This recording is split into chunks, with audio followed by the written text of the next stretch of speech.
Il a rendu ma bouche semblable à un glaive tranchant. Il m'a couvert de l'ombre de sa main. Il a fait de moi une flèche aiguë.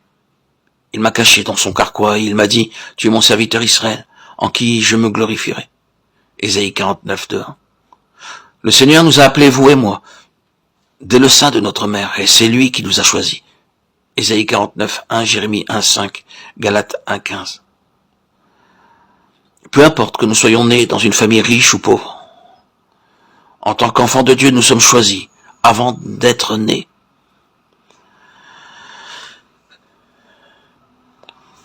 Nous devons avoir confiance et savoir que tous ces plans sont parfaits.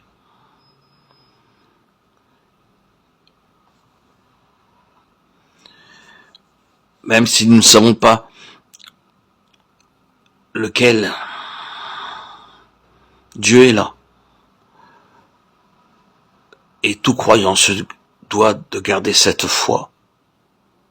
Dieu veut que nous soyons ses serviteurs. Et ces paroles ne s'adressent pas seulement aux prédicateurs, mais à nous tous, croyants. Ces plans sont parfaits. Et ils nous mènent à la perfection. Car Dieu veut que nous soyons parfaits. Tout homme et toute femme devrait être un serviteur ou une servante de Dieu, parce que nous avons été choisis pour faire quelque chose pour lui. Certaines gens pensent que le salut se limite au pardon de leurs péchés. Ils se contentent d'occuper en définitive un petit coin du ciel, comme telle ou telle personne qui fréquente régulièrement les assemblées et occupe sa petite place favorite. Ils ne trouvent aucun intérêt à prendre une part dans l'œuvre de Dieu. Mais l'Écriture est très claire. Tout croyant a quelque chose à faire. Si insensé ou faible soit-il, quel que soit son âge, peu importe. Dieu veut que tout croyant soit son serviteur. Tout croyant a un handicap. Mais cependant, il a un travail dans la maison de Dieu. Quel privilège. Chacun d'entre nous peut accomplir quelque chose pour l'édification de la maison de Dieu. Il a rendu ma bouche semblable à un glaive tranchant. Ésaïe 49, verset 2. Chacun d'entre nous a une bouche et peut être ainsi utilisé par Dieu. Certes, ceux qui n'ont pas de bouche ne peuvent être employés. Si vous n'avez pas de bouche, vous ne pouvez pas manger. Et même une personne muette doit avoir une bouche pour manger. Chacun d'entre nous peut être utilisé en disposant la parole de Dieu, à condition de croire que Dieu peut nous employer comme son porte-parole, pour venir en aide à quelqu'un qui a une difficulté, afin de l'encourager ou de le sauver. Nous pouvons employer la parole dans la prière. Si nous ne pouvons pas dire quelque chose de nous-mêmes, quand nous rencontrons quelqu'un qui est abattu ou rejeté, nous devrions le prendre à part et prier avec lui, afin de l'encourager.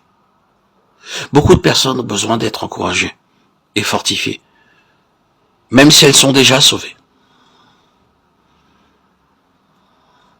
Dans certains cas, nous pouvons nous servir d'un verset de la Bible, en guise d'instruction ou d'avertissement. Et tout le monde en profite alors. Chaque parole que nous prononçons sont des moyens d'avertir, d'instruire, d'encourager, des moyens de salut.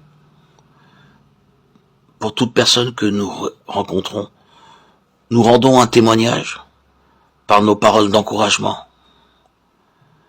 Et ainsi, les gens sortent ravis. Nous convertissons leur cœur. Nous sommes tous employés auprès de Dieu pour servir, communiquer la parole. Communiquer, transmettre quelques paroles de la Bible. Et cela peut aider toute personne qui est dans la tristesse, dans les larmes ou la détresse. Dites au Seigneur de vous donner un message pour quelqu'un et demandez-lui de vous utiliser comme son porte-parole. Il m'a couvert de l'ombre de sa main, il a fait de moi une flèche aiguë. Il m'a caché dans son carquois. Les gens chercheront peut-être à vous faire du mal, mais ils n'y réussiront pas si vous êtes à son service. Nous sommes bien protégés comme la pointe d'une flèche qui est aiguisée avec soin pour fendre l'air sans rencontrer la moindre résistance. Les paroles du croyant ressemblent